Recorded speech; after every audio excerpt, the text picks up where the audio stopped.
বন্ধুরা মিলে অনেক দিন ধরে ভাবছিলাম কোথাও একটা ঘুরতে যাব, কিন্তু আমাদের কাজের চাপে আর টাইমের জন্য আমরা কোথাও ঘুরতে যেতে পারিনি।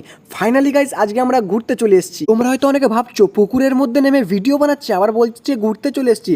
না গাইস, এটা পুকুর না, এটা হচ্ছে আরব সাগরের কিছুটা অংশ ভেঙে জলটা এদিকে ঢোকে, কারণ এদিকে আছে মন্দির। এটা হলো গাইস শ্রীকৃষ্ণের মন্দির। বহু বছর ধরেই এখানে শ্রীকৃষ্ণের পুজো করা হয়, আর এখানে ভোরবেলার দিকে প্রত্যেকটা মানুষ এই সমুদ্রের জলে চান করে তারপরে শ্রীকৃষ্ণের পুজো করতে যায়। যেহেতু শ্রীকৃষ্ণের পুজোটা ভোরবেলার দিকে হয়, সেই জন্য আমরা সকাল সকাল ঘুম থেকে উঠে চলে এলাম এই সমুদ্রে, আর এই সমুদ্রের জলে স্নান করে তারপরে এখন আমরা যাব শ্রীকৃষ্ণের পুজো দিতে।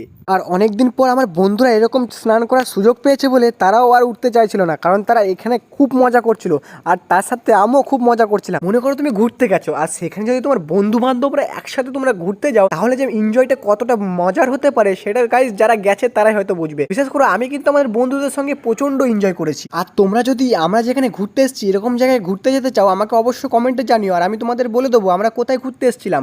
আর ভিডিওটা তোমাদের কেমন লেগেছে অবশ্যই কমেন্টে জানিও। যদিও এটা আমার ঘুরতে যাওয়ার ফার্স্ট ব্লগ, আরও এখন অনেক ভিডিও আসবে গাইস। ভাই ভিডিওটা কেমন হয়েছে জিজ্ঞাসা কর। তুই জিজ্ঞাসা কর ভিডিওটা কেমন হয়েছে, জিজ্ঞাসা কর। গাইস তোমরা বলে দাও ভিডিওটা কেমন হয়েছে, এরা তো কিছু করতে চায় না আমার ব্লগে।